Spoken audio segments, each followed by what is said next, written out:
கடைசியா பார்த்து ரசிச்சு வந்து ஒரு ட்ரெஸ் வாங்கியிருப்பீங்க. அந்த ட்ரெஸ்ஸோட நெக்லைன் ரொம்ப டீப்பா இருக்கனால அதை சுருட்டி மடிச்சு பீரோக்குள்ள தள்ளி வச்சிருப்பீங்க இல்லையா? அதுக்கு ஒரு சொல்யூஷனோட தான் வந்திருக்கேன். இப்போ நான் வந்து இந்த மாதிரி ஒரு வி நெக் ட்ரெஸ் போட்டு வச்சிருக்கேன். இதுதான் வந்து Cami pink square quick and easy clip on Cami அப்படின்னு சொல்றாங்க. ஸோ இது வந்து 3 கலர்ல இந்த மாதிரி வருங்க. ஸோ இது beige கலர்ல ஒன்று இருக்கு, ஒயிட் கலர், பிளாக். உங்களுக்கு எந்த ட்ரெஸ் வந்து செட் ஆகுதோ, இஃப் சப்போஸ் எனக்கு இப்போ வந்து பார்த்தீங்கன்னா இந்த பிளாக் கலர் வந்து கரெக்டாக பர்ஃபெக்ட் மேட்சாக இருக்கும். இதை வந்து இப்போ நான் வந்து ட்ரை பண்ணுறேன். இந்த கிளிப் ஆன் Camiயை வந்து நம்ம என்ன பண்ணுறோம் அப்படின்னு வந்து பார்த்தீங்கன்னா இந்த மாதிரி அட்ஜஸ்டர்ஸோட வந்து கொடுத்துருக்காங்க. மேலே ஃப்ரண்ட்ல வந்து பார்த்தீங்கன்னா லேஸ் ஒர்க் வந்து கொடுத்துருக்காங்க. ஸோ நம்ம போடும்போது ஒரு நீட்டாக ஒரு எலகன்ஸ் ஆட் பண்ணுறதுக்கு இந்த லேஸ் ஒர்க் வந்து கொடுத்துருக்காங்க. அண்ட் ஷேப் வந்து இந்த மாதிரி தான் இருக்குது.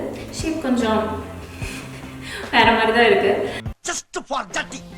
So fine. ஸோ இந்த மாதிரி அட்ஜஸ்டர்ஸ் கொடுத்துருக்காங்க. ஸோ இந்த அட்ஜஸ்டர்ஸ்க்கு நீங்கள் என்ன பண்ணுறீங்கன்னா உங்களோட ப்ராவோட ஸ்ட்ராப் இருக்கு இல்லையா, அந்த ஸ்ட்ராப்பில் வந்து இந்த மாதிரி ஃபிக்ஸ் பண்ணிக்கோங்க. ஃபிக்ஸ் பண்ணிவிட்டு உங்களுக்கு எந்த லென்த்துக்கு தேவையோ அந்த லென்த்துக்கு அளவுக்கு மூணு அட்டாச்மெண்ட்ஸ் கொடுத்துருக்காங்க. ஸோ நான் வந்து இருக்கிறதுலே லாஸ்ட் ஒன் போட்டிருக்கேன். அண்ட் இந்த சைட்லையும் அதே மாதிரி. ஸோ இந்த Camiயை ப்ராவோட ஃபிக்ஸ் பண்ணிக்கோங்க. இந்த கிளிப் ஆன் Camiயை நீங்கள் யூஸ் பண்ணி உங்களோட ரிவீலிங் ட்ரெஸ்ஸஸ்லாம் நல்லா வந்து சூப்பரான ட்ரெஸ்ஸாக நீங்கள் வந்து போட்டுக்கலாம். அண்ட் இது எங்கே வேணாலும் நீங்கள் போட்டுட்டு போகலாம். ஸோ உங்களுக்கு அந்த எம்பாரசிங் மூமெண்ட்டே இருக்காது.